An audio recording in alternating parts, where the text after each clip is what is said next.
Hello everyone, আসসালামু আলাইকুম। সবাই কেমন আছেন? আশা করি সবাই ভালো আছেন, আমিও ভালো আছি। আজকে নিয়ে এসেছি একটি মজাদার ডিমের রেসিপি। ঘরে মাছ মাংস না থাকলে নো টেনশন, ডিমের এই রেসিপিটি বানিয়ে নিলে সবাই খাবে চেটে পুটে। তো আমার এই রেসিপিটি যদি আপনাদের ভালো লাগে অবশ্যই একটি লাইক, শেয়ার, কমেন্ট করে পাশে থাকবেন। আশা করছি পুরো ভিডিওটি জুড়ে আপনারা আমার সঙ্গে থাকবেন। তো এখানে প্রথমে আমি ডিমগুলো সেদ্ধ করে নিয়েছি। ওতে নুন, হলুদ আর একটু লঙ্কা গুঁড়ো মাখিয়ে নেব। ডিমটা সেদ্ধ করার সময় একটা ডিম থেকে কুসুম বেরিয়ে গেছিলো। এবার কড়াইয়ে তেল গরম করে নিয়ে তার মধ্যে এক এক করে ডিমগুলো দিয়ে আমি ভালোভাবে ভেজে তুলে নেব।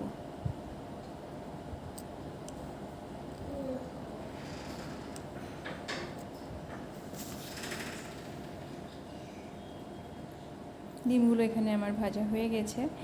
আমি গ্রেভিটা বানানোর জন্য কয়েকটা কারি পাতা তুলে নিলাম টব থেকে, মায়ের বাড়ির টবের কারি পাতা। এখানে ডিম ভাজা হয়ে গেছে, ডিমগুলো তুলে নিয়েছি। এবার ওই তেলেই আমি দিয়ে দিলাম পেঁয়াজ,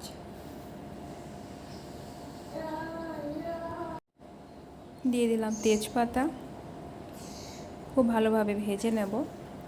তারপর দিয়ে দেব কারি পাতা। এখানে কারি পাতা আমার আরও একটু বেশি প্রয়োজন ছিল, কিন্তু মায়ের গাছের টবের গাছের কারি পাতার গাছটা এখনও ছোট, তাই বেশি পাতা তুলতে পারলাম না। আর কয়েকটা কাঁচা লঙ্কা দিয়ে খুব ভালোভাবে ভেজে নিয়েছি। এবার ওর মধ্যে আমি অ্যাড করে দেব টমেটো আর আদা রসুন বাটা,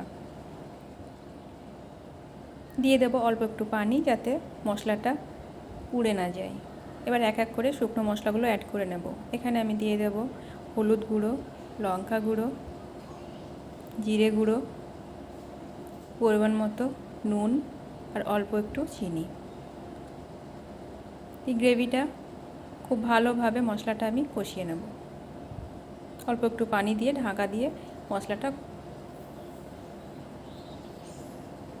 রেডি হতে দেব। এখানে মশলাটা রেডি হয়ে গেছে। আর প্রথমে আমার এলাচটা দিতে ভুলে গেছিলাম, তাই এই পর্যায়ে আমি এলাচটা অ্যাড করে দিলাম।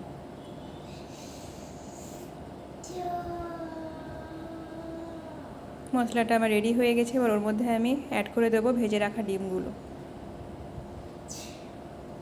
ভেজে রাখা ডিমগুলো দিয়ে একটু নাড়াচাড়া করে কষিয়ে নেব।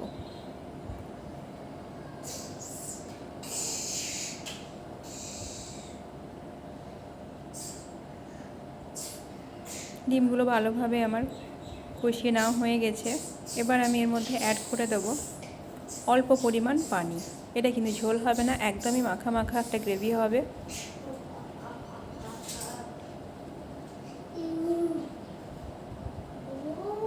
ঢাকা দিয়ে জাস্ট 2-3 মিনিট রান্না হতে দেবো স্লো হিটে। রেডি হয়ে গেল আমার ডিম মশলা। তো আমার রেসিপিটি কেমন লাগলো অবশ্যই কমেন্ট বক্সে জানাবেন। ভালো থাকবেন, আল্লাহ হাফেজ।